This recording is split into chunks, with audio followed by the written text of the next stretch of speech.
The cold from the flagstone seeped into Jihye's skin as she scrambled to her feet. Her mind reeled from the abrupt shift in surroundings, her body tense with instinct.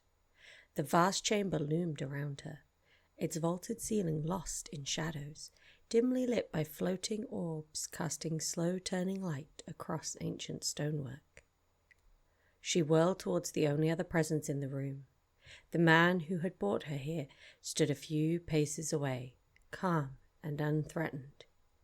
Her fists balled, knees bent, weight shifted to bolt.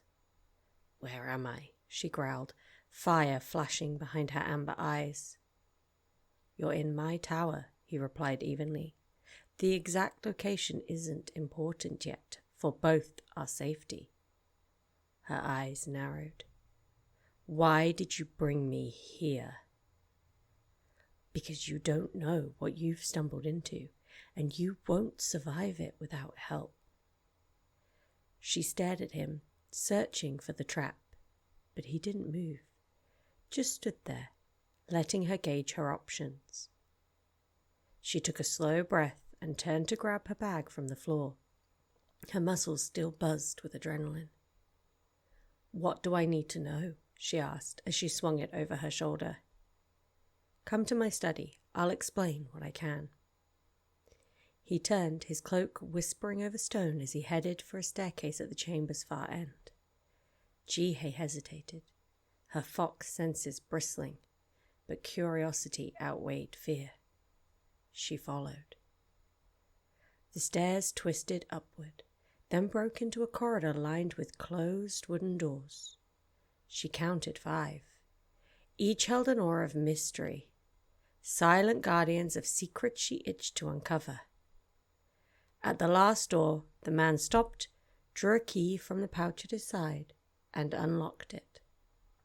He stepped aside and gestured, "After you." Jihye slipped past him into the room. It was warmer than the hall, lit by a hearth where a kettle steamed over dancing flames. The walls were lined with shelves crowded with books, jars of herbs, strange totems, and glimmering stones. 2 armchairs faced one another near the fire. He crossed the room, took the chair to the right, and gestured to the other. She sat stiff-backed, keeping one hand on her bag. He poured tea from the kettle into 2 cups and slid one toward her. "My name is Raphael," he said, taking a sip from his cup, "and I am a sorcerer. The last sorcerer of the Arisen, in fact." Jihye blinked. "The Arisen?" He nodded. "An old tribe, not known to most anymore. They lived in this region for thousands of years, guided by sorcerers who drew magic from the land itself. Their society thrived on balance, creativity, and protection. But magic is fickle.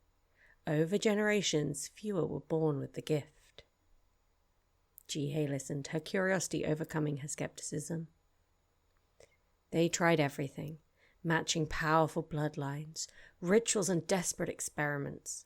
Nothing worked. Magic faded. Their safety systems failed.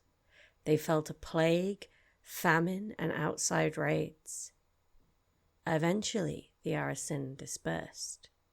This tower, once a hub of learning and defense, was abandoned. Only I remained.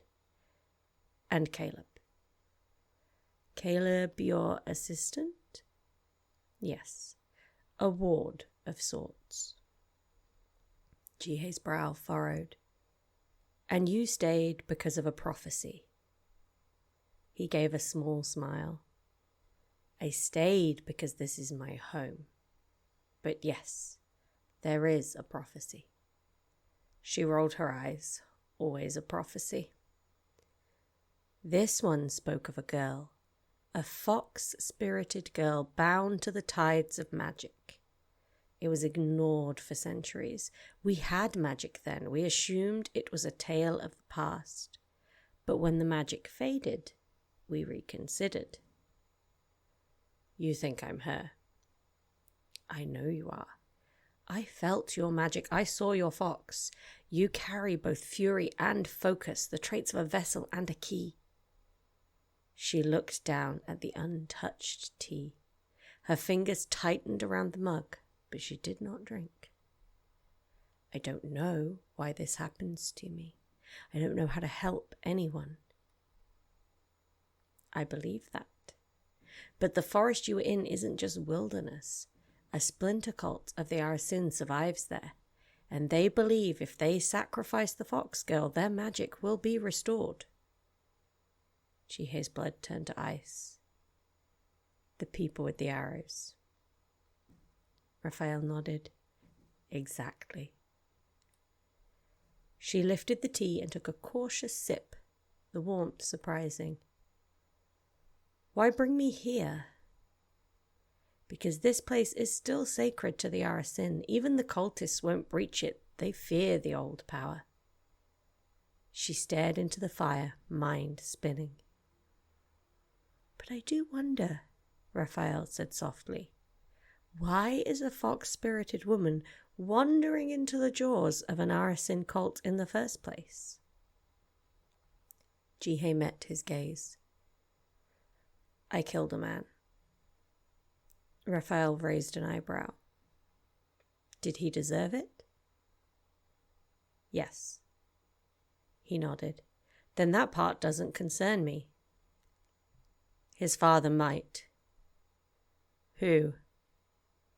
Valerian. Raphael sat straighter. The crime lord? The same. He gave a low whistle. Impressive. Possibly reckless. Don't I know it? He tapped his fingers on the arm of his chair. I can protect you for a time, but not forever, not alone. I'm not asking you to. Then what is your plan, Jihye?